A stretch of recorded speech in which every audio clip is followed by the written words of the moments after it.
তো কাইলৈকে আমি চালো যে লক্ষ্মীনাথ বেজবৰুৱা প্ৰায় 1.5 কোটি 2 কোটি বছৰ পাছত বয়সৰ বছৰৰ পাছত অসমলৈ আহে।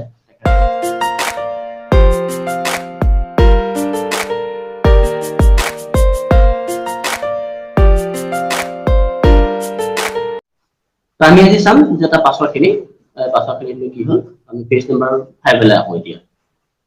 পেজ নম্বৰ 5 আমি একেখিনি কথাই লিখি আছে তেখেতে পেজ নম্বৰ 3 4 5 আধালৈকে একেখিনি কথাই লিখি আছে যে তেখেতক কেনেকৈ ধৰি বান্ধি অনাৰ নিচিনা আৰু ধৰি বান্ধি অনা আৰু কোনোবা নিমন্ত্ৰণ দিয়া কেনেকৈ বুজাই আছে। তাৰপিছত চোৱা পেজ নম্বৰ 5 হিৰণ্যকশিপুৰ এটা কাহিনী অকণমানকৈ উল্লেখ কৰিছিল। পেজ নম্বৰ 5 একেবাৰে লাষ্টত এটা পদৰ নিচিনাকৈ আছে দেখিছা দুটালাই সেইটো চাবা যে নেদেখীয় দৈত্যন্তিকৰ নৃসিংহৰ পাশে লুকাই পতংগজনক অগণিত ডাকে। আমি হিৰণ্যকশিপুৰ নৰসিংহৰ কাহিনী তোমালোকে জানা যিসকল এডভান্স তোমালোকে পাইছা সেইটো যেতিয়া হিৰণ্যকশিপুৰ নৰসিংহৰ মাজত যেতিয়া যুদ্ধ হৈছিল সেইটো সময়ত কি হৈছিল নৰসিংহ যদিও আছিলে দৈত্যন্তিক মানে দৈত্যসকলৰ ৰজা হিৰণ্যকশিপুৰ হিৰণ্যকশিপুৰক যুদ্ধ কৰাৰ সময়ত সন্ধিয়া সময়ত যুদ্ধ হৈছিল দৈত্যটো এটা প্ৰকাণ্ড বৃহৎ শৰীৰৰ জীৱ এটা তথাপি কিন্তু সেই নৰসিংহ পতংগ যেন দেখা গৈছিল তেখেতে নৰসিংহ হিৰণ্যকশিপুৰ নৰসিংহৰ কাহিনীটো ক'বলৈ উল্লেখ কৰিছে বা তেখেতে তাৰ এটা উদাহৰণ দিছে যে কেনেকৈ অতি বিয়াগুণ প্ৰাণী এটা নৰসিংহৰ ওচৰত হিৰণ্যকশিপুৰ পুত্ৰ পতংগৰ নিচিনা আছিল আৰু অৱনী বা জুইত জাহাজ যোৱাৰ নিচিনাকৈ ঠিক তেনেকৈ লক্ষ্মীনাথ বেজবৰুৱাৰো কি হৈছিল নিজৰ এলাহ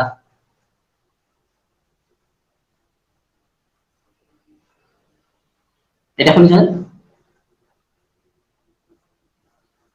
হেল্ল' নাই মাজে মাজে প্ৰব্লেম হৈছে মই গম পাইছো নুশুনিলে ক'বা দেই কোনোবা এজনে কৰি দিলে মই গম পাইছো ঠিক নৰসিংহ আৰু হিৰণ্যকশিপুৰৰ উদাহৰণ দেখি তেখেতে কৈছে যে মই ঠিক তেনেকে অসম মাতৃৰ কাৰণে এটা ক্ষুদ্ৰ জীৱ একেবাৰে এটা কৰো গতিকে সকলো এলাহ এৰি মই অসমলৈ আহিবলৈ বাধ্য হলো তাৰপিছত পেজ নম্বৰ 5 একেবাৰে শেষৰ পেজটো দুৰ্গা পূজাৰ বন্ধত ৰেল কোম্পানীয়ে যাত্ৰীক ধৰ্মীয় সুবিধা কৰি দিয়া সুবিধাকে লৈ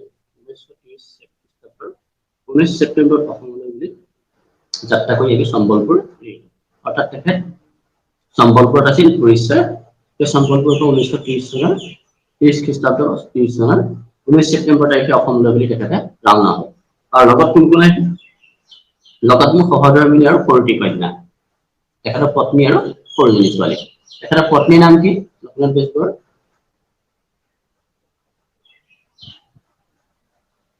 প্ৰজ্ঞা সুন্দৰী দেৱী তোমালোকে মাইকটো অফ কৰা সিজনে অন কৰি দিয়া বাৰে বাৰে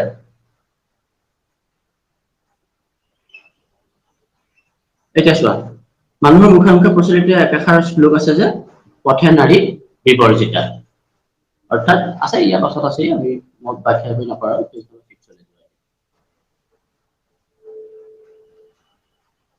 ক'ব নোৱাৰো সেই শ্লোক কোনে কৰিছিল মই কিন্তু তাৰ অনুশাসন মানি নচলো নিশ্চয় শ্লোক কৰোঁতে তিৰোতাক গলত কৰা ভাবি সেই শ্লোক ৰচনা কৰিছিল হ'ব পাৰে নানা কাৰণত শ্লোক ৰচনা সেই দেখি শ্লোক ৰচক পুতৌৰহে যোগ্য শ্লোকত কৈছে যে পথে নাৰী বিবৰ্জিতা অৰ্থাৎ আমি যেতিয়া পথেদি যাম বা ক'বলৈ যদি যাত্ৰা কৰোঁ সেই যাত্ৰাত নাৰীক সংগী হিচাপে ল'ব নালাগে অৰ্থাৎ মহিলাক ল'ব নালাগে আৰু সেইটো গলগ্ৰহ বুলি কৈছে অৰ্থাৎ আমাৰ ডিঙিত যেন কি এটা এনে অপ্ৰয়োজনীয় এটা বস্তু লাগি থৈছে গতিকে লক্ষ্মীনাথ বেজবৰুৱাই কৈছে যে সেই যিজনে শ্লোকটো লিখিছিল যে পথে নাৰী বিবৰ্জিতা সেইটো কাৰণে তেখেতৰ ওপৰত খং নকৰি তেখেতৰ ওপৰত পুতৌৰহে লিখিব লাগে কাৰণ তেখেতে কেতিয়াবা লগত মহিলাক লৈ গৈছিল বা নাৰীক লৈ গৈছিল যাত্ৰা কৰাত তেতিয়া তেখেতৰ কষ্ট হৈছিল সেইকাৰণে লিখিছিল তাৰ পাছতে তেখেতে কৈছে চোৱা কিন্তু লক্ষ্মীনাথ বেজবৰুৱাই কৈছে যে পথে নাৰী বিপৰ্জিত নহয় সংকুচিতহে বয় বস্তু দেখা শুনা লাগিলে ৰেলৰ টিকট ফলটো পিঠাখন চাহপানী পাতৰ ভিতৰৰ পৰা গঠিয়াই এতিয়া শুবলৈ পাতিখন পাৰি দিয়া গাৰুটো মূৰৰ তলত খুজি দিয়া আৱশ্যকনে বিচনী মূৰৰ ওপৰত বেছি ঘামৰ কণকটীয়া মৰা ইত্যাদি এটা সৰু বৰ কাম ৰেলৰ পথত আমাৰ তেওঁলোকে সুসম্পাদিত হৈ যাত্ৰা সুখাদি সুখ মোৰ পক্ষে সদায় হয় সেই দেখি মই ক'বলৈ বাধ্য যে মোৰ পক্ষে নাৰী পথত যে গলগ্ৰহ নহয় বৰং গলৰ মালাহে হৈ পৰে আৰু কবিতাই ক'লে পালতি মৰা অৰ্থাৎ লক্ষ্মীনাথ বেজবৰুৱাই কৈছে যে যদিও কোনোবা ৰচকে কৈ থৈ গৈছে শ্লোকত কৈ থৈ গৈছে যে পথে নাৰী বিপৰ্জিত কিন্তু মোৰ কাৰণে সম্পূৰ্ণ নিচিনাই কাৰণ যাত্ৰা কালত চাহপানী লাগে এই অমুকটো লাগে গৰম তাকে নাৰীয়ে কৰি দিছিল মোৰ কাৰণে যাত্ৰা কালত পথে নাৰী বিপৰ্জিত নহয় পথে নাৰী সংকুচিত অৰ্থাৎ মোৰ যাত্ৰা কালত লগত মহিলা থাকিলে বা নাৰী থাকিলে মোৰ যাত্ৰাটো সুখকৰ হয় বুজি পালা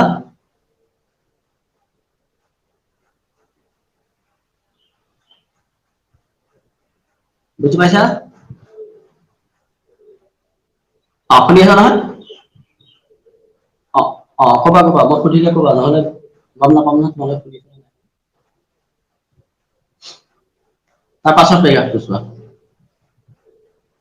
যে বিএনআৰ অৰ্থাৎ বিএনআৰ অৰ্থাৎ বেঙ্গল নাগপুৰ ৰেলেৰ ঝাৰসুগুড়া জংশন সম্বলপুৰ 31 মাইল দূৰত গধূলি 5:30 বজাত সম্বলপুৰ ৰেলত উঠি 2 ঘণ্টা মানৰ মূৰত ঝাৰচুগুড়া পোৱাকৈ যায় তাত 7:30 বজাত কলিকতা হৈ যোৱা মুম্বাই মেইল গাড়ীত উঠিবলৈ সেইদিনা আমাৰ কপালত দেখা আছিল গতিকে তাৰ গাড়ীৰ সৈতে আমাৰ ৰাহি নাহিল আমি ঝাৰচুগুড়া পোৱাৰ আগতেই মুম্বাই মেইল আমাৰ বুকুত বিৰহৰ অৱধি জালি দি গুচি গ'ল ডাক্তৰী হেৰুৱাই আমি নাজল নাস্থলত পৰিলো আমাৰ সম্বলপুৰৰ গাড়ীয়ে যে পলম কৰি আহি মেইল ধৰিব নোৱাৰিলে তাকে গুলি গাঠি আমাৰ বিলাহী পত্ৰীৰ কাৰণে সম্বলপুৰৰ গাড়ী পাৰো মানে গালি পাৰি ঝাৰচুগুড়া ষ্টেচনতে বহি আছো অৰ্থাৎ তেখেতে ঝাৰচুগুড়ালৈ যাব ঝাৰচুগুড়াৰ পৰা আকৌ বেলেগলৈ যাব সেই যাত্ৰাৰ এটা বৰ্ণনা দিছে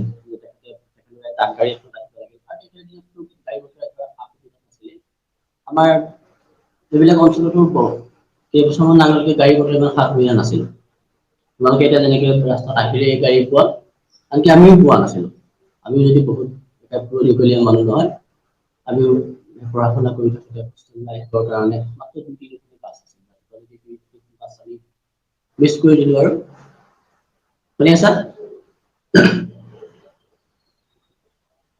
ঠিক আছে ৰাতিপুৱা যদি আমি সেই 2 এখন বাছ যদি মিছ কৰি তেতিয়া আমি সিদিনাখন যাব নোৱাৰো আমিয়ে পাইছো সেইটো অৱস্থা গতিকে আমাৰো সেই বহু বছৰ আগত কেনেকুৱা এটা অৱস্থা হ'ব চাগে গতিকে সেই লক্ষ্মীনাথ বেজবৰুৱাই ডাকৰ গাড়ীখন নাপালে গাড়ী নোপোৱাৰ কাৰণে তেখেতলোকে ঝাৰচুগুড়া ষ্টেচনতে বহি আছে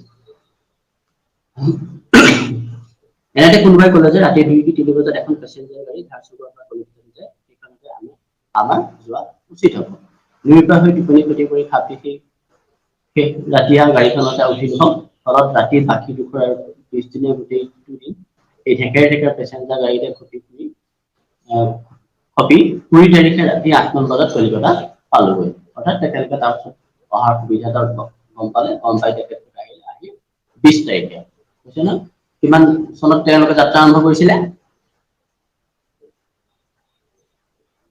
লক্ষ্মীনাথ বেজবৰুৱাই কিমান চনত যাত্ৰা আৰম্ভ কৰিছিল অসমলৈ 1930 আৰু কিমান তাৰিখে আৰম্ভ কৰিছিল সম্বলপুৰৰ পৰা 19 ছেপ্টেম্বৰ তেখেত 20 তাৰিখে অৰ্থাৎ 20 তাৰিখে আহি তেখেতলোক কলিকতা পালেহি পাছত আমাৰ অনাহৰ শুনিলেও সৰহকৈ পঢ়াই পোৱা নহয় যাওঁতে মনত খেলাইছিল যে হিচাপৰ বহীত ইমান বছৰৰ বাহিৰ পৰি থকা অংকী একাদশী বাচিল কৰিবলৈ যেন হাতত ৰাম টাউনলৈ পাবলৈ দৰে আমাৰ গাড়ী ফুটানি থিয়দি আছে আৰু লাখুটি থাকিলে পাতি পাওনা আদায় কৰি লৈ বুজি যাব আচলতে মেইন ৰাতিটো পুৱাই কলিকতা পামগৈ বুলি আমি লগত খাবলৈ প্ৰায় এতিয়া শুনিছা এতিয়া শুনিছা নাই বুলি সুধোতে যে শুনি যোৱা আমি নুশুনা ন ভালকে মাৰিছে শুনি আছা নাই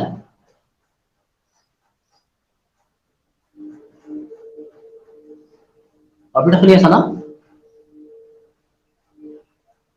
ঠিক আছে যে তেখেতলোকে 20 তাৰিখে আহি কলিকতা পাইহি তেখেতলোকে ৰাস্তাত খাবৰ বাবে বৰ বিশেষ বস্তু অনা নাছিল কাৰণ সোনকালে পাবহি বুলি ভাবিছিল নাপালে মিছ কৰিলে সেইকাৰণে বেলেগখন গাড়ী আহিব লগা হ'ল সেই ৰাস্তাটো তেখেতলোকে প্ৰায় লুখতি আহিব লগা যেন হ'ল দীঘলীয়া এটা বৰ্ণনা আছে মই পঢ়ি গৈছোঁ মানে পঢ়িলে বুজি পাই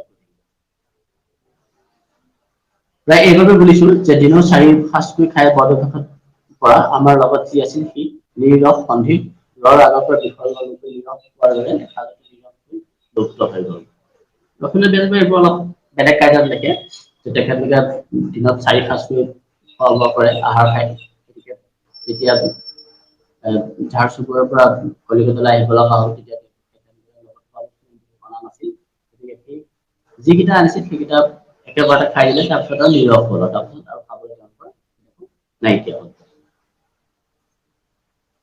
পেচেঞ্জাৰ গাড়ীত ডাইনিং কাৰ নাথাকে বাটত উঠাই যি ৰিফ্ৰেছ কৰিব আছে সেইবোৰে পেচেঞ্জাৰ গাড়ীৰ অধীনত স্বীকাৰ নকৰে তো পেচেঞ্জাৰ গাড়ীত ডাইনিং কাৰ নাথাকে বাটত উঠাই যি ৰিফ্ৰেছমেণ্ট ৰুম আছে সেইবোৰে পেচেঞ্জাৰ গাড়ীৰ অধীনত স্বীকাৰ নকৰে তথাপি গাৰ্ডতকৈ খৰচবোৰ চক্ৰধৰবোৰ ৰিফ্ৰেছমেণ্ট ৰুম মেনেজাৰজনে টেলিগ্ৰাম কৰিলে যাতে আমালোকৰ পাহাৰৰ আয়োজন কৰি হয় সেইটো ক'ত টেলিগ্ৰাম কৰিব লাগিব তাৰ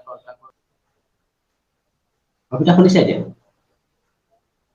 ঠিক আছে পেচেঞ্জাৰ গাড়ীত ডাইনিং কাৰ নাথাকে বাটত উঠাই যি ৰিফ্ৰেছমেণ্ট ৰুম আছে সেইবোৰে পেচেঞ্জাৰ গাড়ীৰ অধীনত স্বীকাৰ নকৰে তথাপি গাৰ্ডতকৈ খৰচবোৰ চক্ৰধৰবোৰ ৰিফ্ৰেছমেণ্ট ৰুম মেনেজাৰজনে টেলিগ্ৰাম কৰালো যাতে আমালোকৰ পাহাৰৰ আয়োজন কৰি হয় কিন্তু ক'ত টেলিগ্ৰাম কৰিব লাগিব তাৰ কৰ্তা কৰ্মকৰণ অধিকৰণসকলেহে জানে সেই দুই ঠাইতে ৰিফ্ৰেছমেণ্ট ৰুমৰ মেনেজাৰে আমালৈ একো আয়োজন নকৰি টেলিগ্ৰাম নাই পোৱা বুলি কৈ গা সাৰিলে যদিও আমি আমাৰ পেটৰ ভোকত তেনেকৈ কিবা এটা পৰিস্থিতি পাৰিব নোৱাৰিলো ফুটা নাৱত চিৰিকৈ পানী সোমাই দি উৰে দিনটো আমাৰ পেটত চিৰিয়াই আছে নাৱৰ ফুটাত ফটাখিনি সোপা দি আনি ষ্টেচনত বিক্ৰী কৰা কচুৰি চিংৰা এসোপাকৈ কিনিবলৈ আমি যদি সোপা দিবলৈ ধৰিলো কিন্তু গাখীৰৰ হেঁপাহ কেনেকৈ পলুৱাই অৰ্থাৎ লক্ষ্মীনাথ বেজবৰুৱাই কৈছে তেখেতলোকৰ খোৱা বোৱা যথেষ্ট কষ্ট আছিল আৰু তেতিয়াৰ দিনত আজিকালিৰ নিচিনাকে হোটেল দোকান বজাৰ এইবোৰ তেনেকে নাছিল শুনি আছা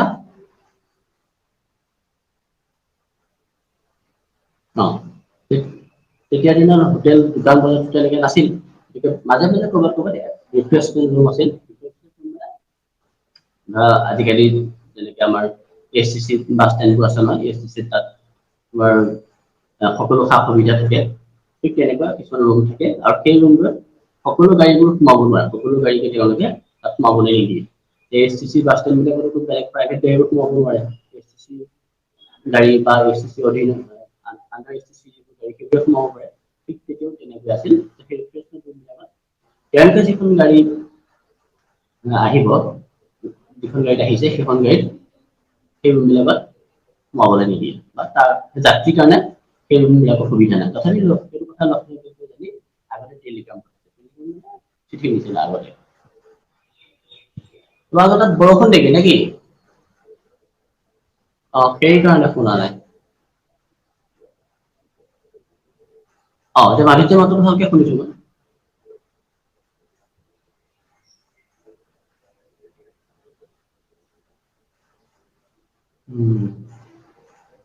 প্ৰব্লেম কিছু আছে ন অনলাইন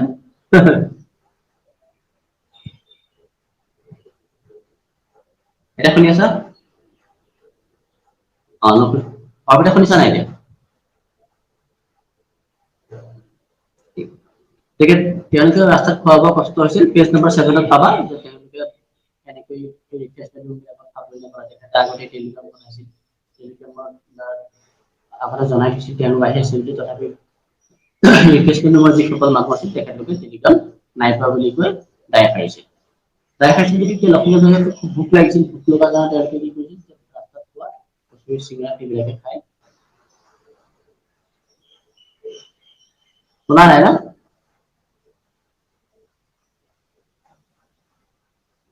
একো নুশুনিলা এতিয়া শুনিছা সুধিলে শুনা পাই এনে শুনা নাই নেটৱৰ্কটো চাগে অহা যোৱা কৰি আছে আৰু যি কি নহওক নুশুনিলে কৈ দিব মই আকৌ কৈ দিম সেই ষ্টেচনত বিক্ৰী কৰা কচুৰি চিঙৰা সেইবিলাকে খাই তেখেতে কি কৰিছে যে পেটৰ ভোকটো নিবাৰণ কৰিবলৈ চেষ্টা কৰিছে। তেখেতে কৈছিল যে গাখীৰৰ হেঁপাহ ঘূৰিলে কেনেকৈ পলুৱাই, অৰ্থাৎ কাৰোবাৰ যদি গাখীৰ খাবলৈ মন গৈ আছে, ঘোলটো চিনি পোৱা তোমালোকে? শুনি আছা নহয় ন? ঠিক আছে। লক্ষ্মণে বেজবৰুৱাই কৈছে যে গাখীৰৰ হেঁপাহ ঘূৰিলে কেনেকৈ পলুৱাই। ঘোলটো তোমালোকে চিনি পোৱা? ঘোল প্ৰত্যেকে চিনি পোৱা নে? ঘোল কি বস্তু? ঘোল ঘোল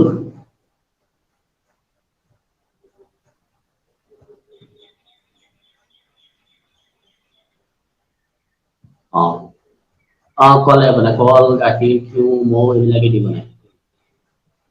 দৈ দিয়ে, দৈও দিয়ে, দৈ দিয়ে। দেখিছানে তোমালোকে? বা খাইছা কোনোবাই? কিন্তু হা কোনোবাই কৈছিলা কোৱা? খাইছো, ঠিক আছে। গতিকে সেই কাৰোবাৰ যদি গাখীৰ খাবলৈ মন থাকে, তেতিয়া সেই ঘোল খালে জানো গাখীৰ হেঁপাহ পলাব? কাৰণ ঘোলতটো গাখীৰ পৰিমাণ কম থাকিব, তাৰ লগত বাকী বস্তুবোৰ থাকিব, বাকী উপাদানবোৰো থাকিব।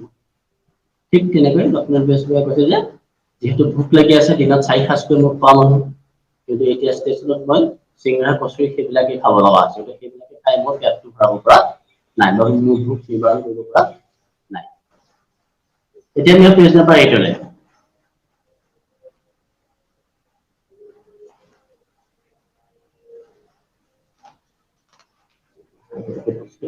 তেনে অৱস্থাৰে ভোকত আকৌ দিলা মাইকটো।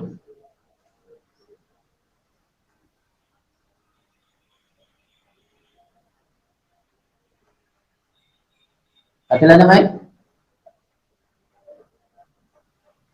এই মাধুৰ্য দিছা হ'বলা।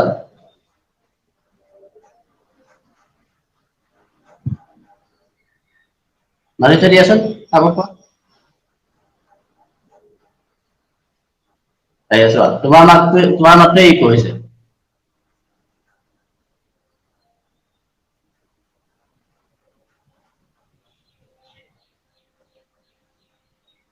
ঠিক আছে, এতিয়া শুনি আছা না ভালকে? আকৌ দিলা।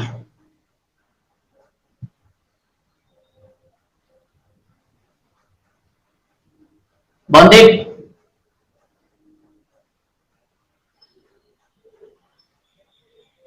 মই বন্দীপক আকৌ বন্দীপে দিলে।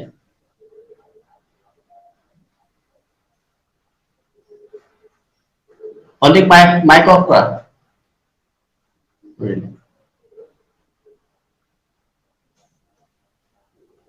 শুনি আছা এতিয়া?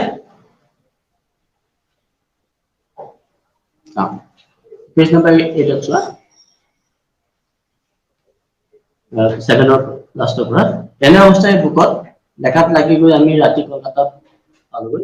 উঠিলোগৈ, তাত লৰালৰিকৈ ভাত আৰু মাহৰ আঞ্জাৰ ৰন্ধাই খাই পেটত প্ৰগতি সেই ৰাতি নিমিত্তে শুই থাকিলো হল। কবলৈ পাহৰিছো যে বাটত আমাৰ অশান্তিৰ বাহিৰে ভিতৰে সমানে চলিছিল। মগনীয়া বাটৰ এফালৰ পৰা আৰম্ভ কৰি ঘৰে ঘৰে মাগি পইচা পেচেঞ্জাৰ গাড়ীয়ে প্ৰায় সকলো ষ্টেচনতে ৰৈ ৰৈ যাত্ৰী বুটলি ফুৰে। আমি ঝাৰচুগুৰাৰ পৰা যাওঁতে আমাৰ দ্বিতীয় শ্ৰেণীৰ আন কোনো নাছিল। কিন্তু লাহে লাহে আমাৰ গাড়ীখনে দুজন এজনকৈ যাত্ৰী বুটলি আমাক ভৰাই পেলালে। আটাইতকৈ আহৰ্বৰ কথা হৈছিল বাটৰ এটা ষ্টেচনত উঠিব নোৱাৰা বৰ নৰিয়াপৰা ল'ৰা এটাক দুটা তিনিটা মানুহৰ সৈতে আমাৰ খোটালীত সোমালহি। ল'ৰাটোক কলকাতাত চিকিৎসা কৰাবলৈ লৈ গৈছিল। তেওঁলোক সোমাই খোটালীটোৰ খিৰিকী দুৱাৰবোৰ মাৰি দিলে। নৰিয়াৰ গাত চেঁচা বতাহ লাগে বুলি। ফলত যাত্ৰীয়ে খুল খোৱা কোটালীটোত চিৰাজদৌলৰ অন্ধপুষ্টেল হ'ল ভদ্ৰতা আৰু লক্ষ্মণ বেজবৰুৱাই কৈছে যে বিভিন্ন আহ্বানৰ সন্মুখীন হ'ব লগা হ'ল। ইফালে পেটত ভোক আছে, ভাত খাবলৈ পোৱা নাই, আহাৰ খাবলৈ পোৱা নাই। ষ্টেচনত পোৱা কচৰি চিঙৰা খাই দি সময়খিনি কটাব লগা হ'ল। তাৰপাছত আৰু ঘৰে ঘৰে ৰখাই ৰখাই মানুহ যাত্ৰী উঠাই আছে। যাত্ৰী বাৰে বাৰে উঠোৱাৰ কাৰণে বৰ আমনিদায়ক হৈছে বা অশান্তিদায়ক হৈছিল যাত্ৰাটো। আৰু তাৰ ফলত তাৰ বাহিৰে আৰু এজন নৰিয়া বেমাৰত পৰা অৰ্থাৎ বেমাৰত পৰা মানুহ এজনো ৰোগী এজনো উঠিলেহি। আহি উঠি দুৱাৰ খিৰিকীবোৰ মাৰি দিলে। তেতিয়া ইয়াত আহিবলৈ কষ্ট হৈছিল। কৈছে যে মগনীয়া মগাৰ গোটেই যাত্ৰীবোৰ আমাক অশান্তি দিছে। লক্ষ্মীনাথ বেজবৰুৱাই কৈছে এই যাত্ৰাটো অশান্তিকৰ আছিল আৰু যাত্ৰাটো বাহিৰে ভিতৰে সমানেই অশান্তি পাইছে। শুনি আছা?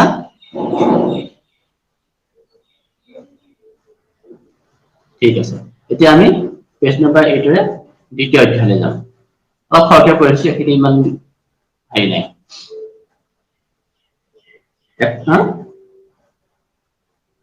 কি ক'লা মানে?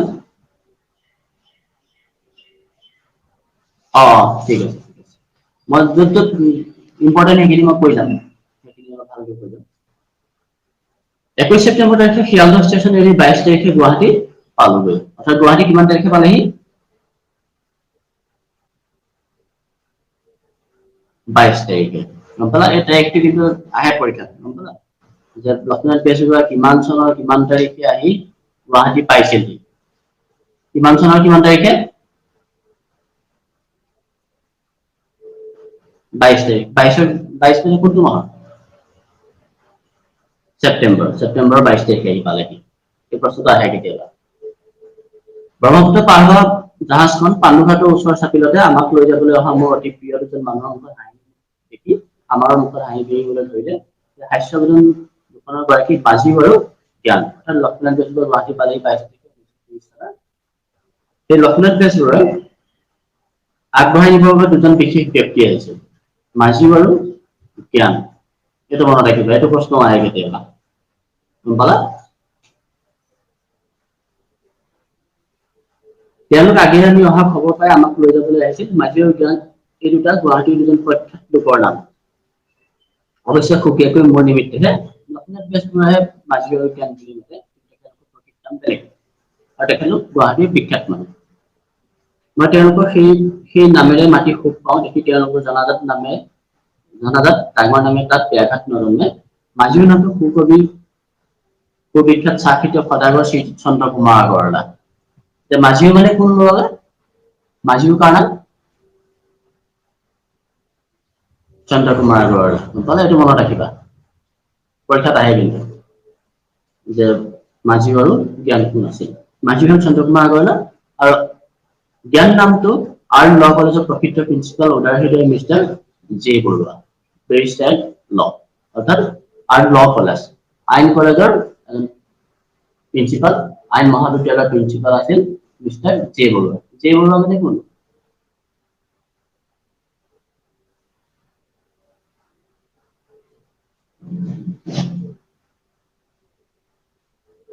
অৰ্পিতা, জে বৰুৱা কোন?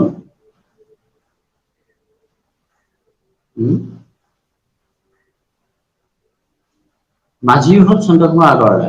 জ্ঞান কোন?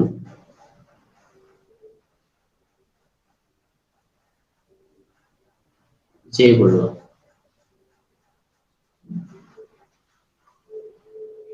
এতিয়া চোৱা, জ্ঞান কোন বুলি মনত ৰাখিবৰ কাৰণে জ্ঞানৰ পৰাই মনত ৰাখিব পাৰিবা। জ্ঞানদাভিৰাম বৰুৱা। গম পালা? শুনিছা? জ্ঞানদাভিৰাম বৰুৱা। এই ইউটিউবৰ যিটো ভিডিঅ' দিম তাত আছে নামটো, তাত লিখি দিয়া আছে, চাব পাৰিবা। আমি জ্ঞানটো কেনেকে লিখিম? জে দিয়ে লিখিম হয়নে? আমি যিটো নিলিখো, জে এনে লিখিম আমি। সেইকাৰণে জে বৰুৱা, অৰ্থাৎ জ্ঞানদাভিৰাম বৰুৱা। তেখেত আৰ্ট ল কলেজৰ প্ৰিন্সিপাল আছিল। মাঝিও চন্দ্ৰ কুমাৰ আগৰৱালা আৰু এইফালে জ্ঞানাধিৰাম বৰুৱা, তেখেতলোকে লক্ষ্মীনাথ বেজবৰুৱাক আগবঢ়াই নিবলৈ আহিছে। শুনি আছা?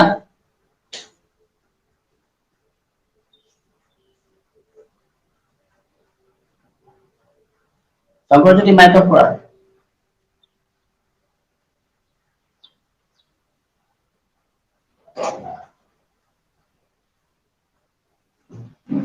এতিয়া চোৱা, এই দুটি উজ্জ্বলতাৰে মোৰ নিমিত্তে গুৱাহাটী পোহৰাই ৰাখিছে। এই দেখি গুৱাহাটীৰ ফালে মুখ কৰিলে মোৰ মনত সুখৰ লহৰি উঠে। তেওঁলোকৰ ঘৰ মোৰ নিজৰ ঘৰ হৈ পৰে। তেওঁলোকৰ আদৰ যত্ন আৰু মৰমে মোৰ জয় কৰা জীৱনটোত তৃপ্তি সন্ধায়। অৰ্থাৎ গুৱাহাটীখনত তেওঁলোকে মাঝি আৰু জ্ঞান থকাৰ বাবে গুৱাহাটীলৈ আহি ভাল লাগে, আৰু তেওঁলোকৰ ঘৰ বিলাকলৈ গৈ খুব আদৰ পাওঁ, যত্ন পাওঁ, মৰম পাওঁ। সেইকাৰণে গুৱাহাটীলৈ তেওঁলোক দুজনৰ সান্নিধ্যত আহিলে তেখেতৰ মনটো আনন্দ লাগে। এতিয়া আমি আহিম আটাইতকৈ ইম্পৰ্টেণ্ট পেৰেগ্ৰাফটোত শুনা পাই আছা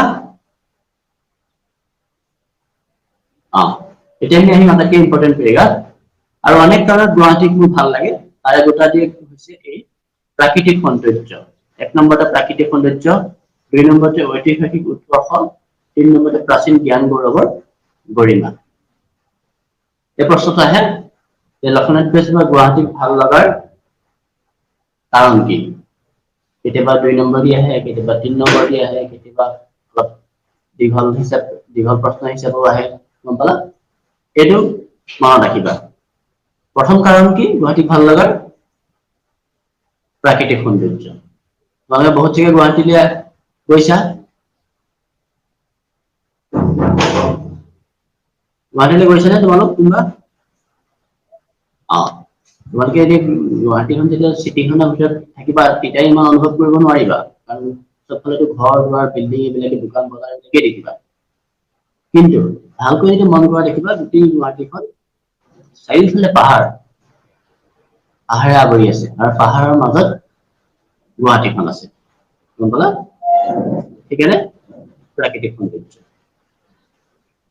ঐতিহাসিক উৎকৰ্ষ আৰু প্ৰাচীন জ্ঞান গৌৰৱৰ গৰিমা এই দ্বিতীয় কাৰণ আমি ইয়াত বহলাই কৈ আছে আৰু মই সেই ইউটিউবত যিটো ভিডিঅ' দিছো তোমালোকে তাত চাবা তাত পাবা তাত প্ৰাকৃতিক সৌন্দৰ্য মানে কি কাক কি বুজোৱা হৈছে বা ঐতিহাসিক উৎকৰ্ষ মানে কি বুজোৱা হৈছে প্ৰাচীন জ্ঞান গৌৰৱৰ গৰিমা মানে কি বুজোৱা হৈছে তাত লিখি দিয়া আছে স্লাইডত দেখিবা চাইছেনে কোনোবাই চাইছা আগত চাইছিলা প্ৰথম অৱস্থাত ইমান ধৰিব পৰা আছে কোনটো ক'ৰ কি হয় এতিয়া পাঠটো আমি ইয়াত আলোচনা কৰা সেই ভিডিঅ'টো চাবা এতিয়া ভালকৈ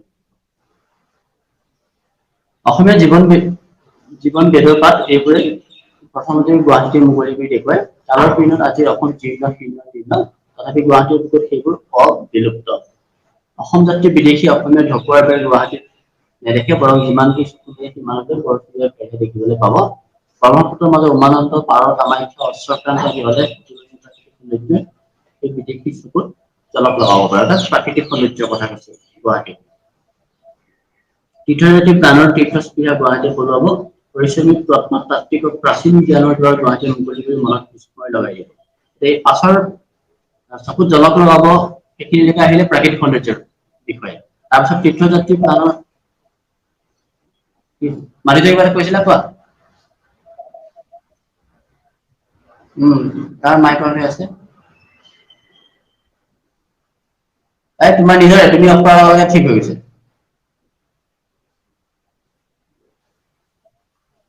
নাই তুমি এতিয়া অফ কৰিছা আকৌ অন কৰিছা তুমি সেই তোমাৰটোৱে হৈ আছে নহয় বাকী চবৰে অফ আছে মই চাই আছো নহয় অৰ্পিতাৰ অন আছিল কিন্তু অৰ্পিতাৰটো হোৱা নাই দিগদাৰ কাৰণে তোমাৰটোৱে দিগদাৰ কোনে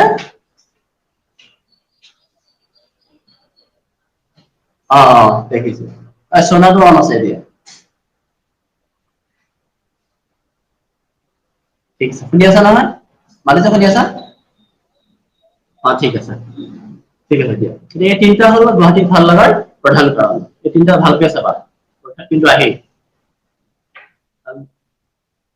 ব্ৰহ্মপুত্ৰ আৰু উমানন্দ পাৰৰ কামাখ্যা এই সকলো প্ৰাকৃতিক সৌন্দৰ্যৰ বিষয়ে লিখিব পাৰিবা তাৰপিছত তীৰ্থযাত্ৰী প্ৰাণৰ স্পৃহা গুৱাহাটী পলুৱাব সেইখিনি প্ৰাকৃতিক সৌন্দৰ্যৰ ভিতৰত পৰিব তাৰপাছত পৰিশ্ৰমিক প্ৰত্নতাত্ত্বিক প্ৰাচীন জ্ঞানৰ দ্বাৰা গুৱাহাটী মুকলি কৰি মনত বিস্ময় লগাব পাৰে কবিৰ হৃদয়ৰ কোমল কুসুম কৰি গুৱাহাটীয়ে সদায় দি তেওঁৰ জীৱন আমোলমোল কৰি দিব আৰু পাছত সেই কবি ৰচনা ঘূৰাই আনি কাব্যমোদীসকলৰ অন্তৰখন সচেতন কৰি দিব তত্ত্ব আৰু প্ৰত্যানুসন্ধিতবোৰ আগত বৰভাৰতৰ দুৱাৰ মেলি দি অক্ষয় গুৱাহাটী এনেকুৱা গুৱাহাটীয়ে যে অসমৰ আন সকলোবোৰ জিলাতকৈ এই লেখকখনৰ বেছি প্ৰভাৱ বিস্তাৰ কৰিব তাৰ আশ্চৰ্য কি অৰ্থাৎ প্ৰাচীন জ্ঞান গৰিমা বা ঐতিহাসিক উৎসৰ বিষয়ে পাছত ইয়াত কৈছে আৰু কৈছো যদি ইউটিউবত চাবা তাত তিনিটা পইণ্ট বহলাই কোৱা আছে প্ৰাকৃতিক সৌন্দৰ্য মানে কি বুজাব বিচাৰিছে ঐতিহাসিক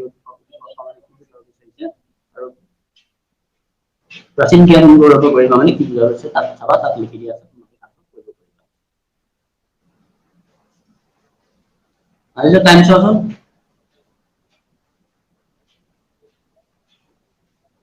কেইটা 7:15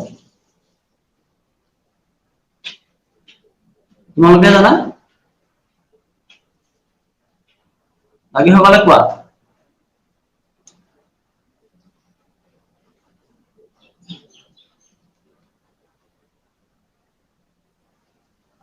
আজিলে হ'বনে আৰু কৰাব লাগিব সদায় কোৱা সদায় অন কৰিছা হ'ব ন অ পাঠটো মানে এইটো অলপ আমনি লগা নিচিনাও লাগে বৰ দীঘল হয়নে এইটো বহুত যায় ন তোমালোকে অফাৰ নোপোৱা নেকি কি চিম ইউজ কৰা জিঅ' নে কি এয়াৰটেল মেক্সিমাম চাগে জিঅ' ইউজ কৰা নহয় জানো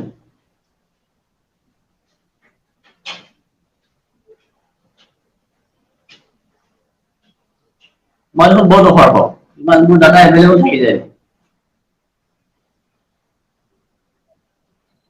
মই ভোডাফোন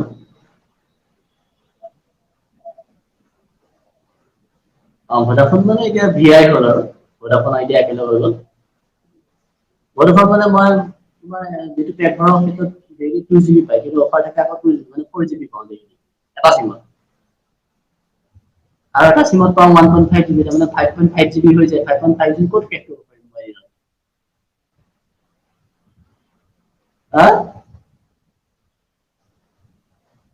মানে এটা চিমত পাওঁ তোমাৰ 2 GB পাওঁ কিন্তু তাৰ লগত অফাৰ আহি যায় ডাবল হৈ যায় 4 GB হৈ যায় এটা চিমত এটা চিমত 1.5 GB 5.5 GB হয় 5.5 GB অ চাবা তেনেকুৱা অফাৰ থাকে মাজে মাজে মই মোৰতো আহিয়ে থাকে চিমত অফাৰ আহি থাকে নহয় নহয় ভোডাফোন ভোডাফোন মানে এতিয়া ভি আই হ'ল ভোডাফোনৰ আইডিয়া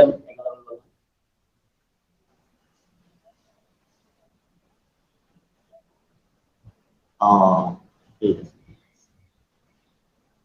তেতিয়াহ'লে আজি নহয় জানো তোমালোকে এইকেইটা চাবা আজি যিমানখিনি আমি আলোচনা কৰিলো তাৰ ভিতৰত মনত ৰাখিবা যে গুৱাহাটী আহি কিমান তাৰিখে পালাহি একো খবৰ অহাই নাই আৰু তোমাৰ কভিডৰ কাৰণেতো এতিয়া চাগে কিতাপ পত্ৰ কৰা নাই কিয় মই দেখোন এই এপটোতে দেখোন কিতাপখন দি থৈছো 30 মিনিটতে চোৱা নাই তোমালোকে বেলেগ কিতাপ বেলেগ কিতাপ পাবা কাউন্সিলৰ ৱেবছাইটত যাবা কাউন্সিলৰ ৱেবছাইটত ই বুক বুলি বিচাৰিবা তাত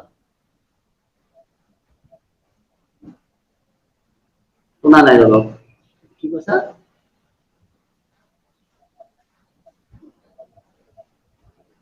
অ এতিয়া মই তেনেকুৱাই হ'ব তোমাৰ হায়াৰ ছেকেণ্ডেৰী লেভেলৰ পৰা অলপ তেনেকুৱাই হয় আৰু ডিগ্ৰীটো কথাই নাই বা মাষ্টাৰ ডিগ্ৰীটো টেক্সট বুক তেনেকে নাথাকে লাহে লাহে তোমালোকৰ টেক্সট বুক হিচাপে নাইকিয়া হৈ যায় কি ক'লা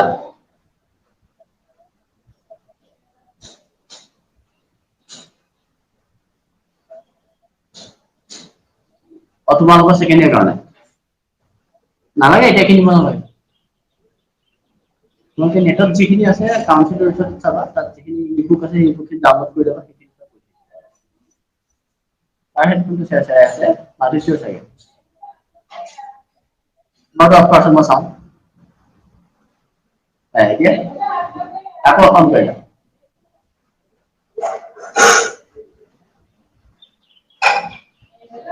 অ অ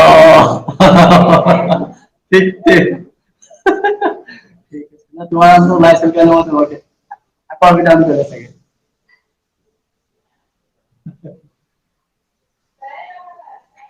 তোমালোকে এই হেডফোনডাল লগালে কেবুলডাল লৰাই নাথাকিবা কেবুলডাল লৰাই থাকিলে চেৰ চেৰাই বাৰু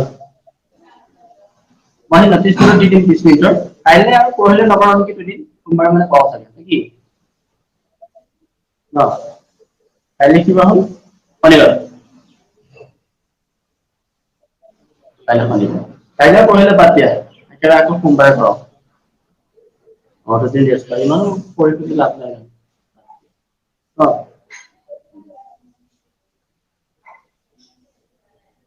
ঠিক আছে আজিলে আৰু 30 মিনিটতে ন কোন কিয়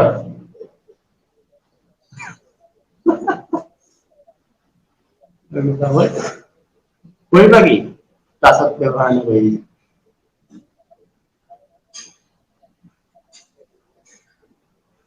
তেনেকে কৰিব পাৰা কিন্তু মেমে আকৌ বেলেগ গ্ৰুপ বনাইছে নহয় একেটা গ্ৰুপত নাই নহয় এতিয়া কথা পাতিব গ্ৰুপ বনাইছে মোক ক'লে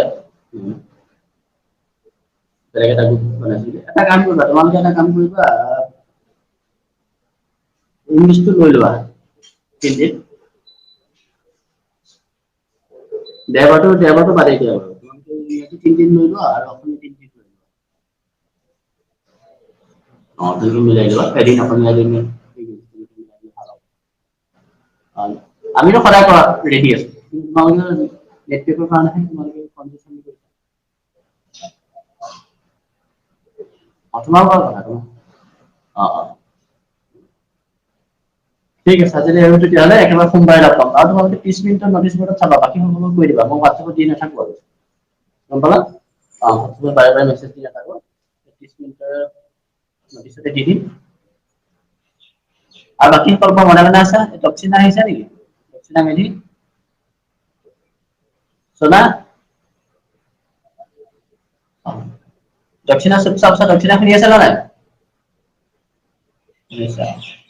আৰু বহুত আছে বাহিৰৰ তেওঁলোকৰ আছে গতিকে মই একে নামৰ ধৰিব পৰা নাই সংগীতা আছা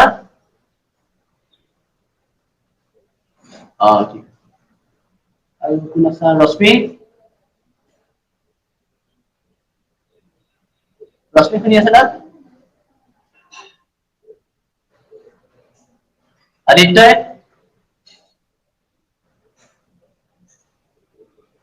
ৰশ্মি শুনি আছে না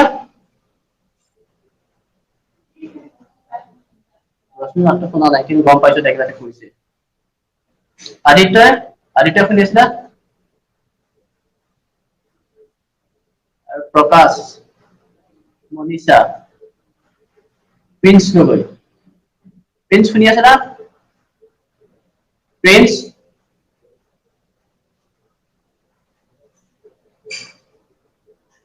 প্ৰিন্স শুনি আছে না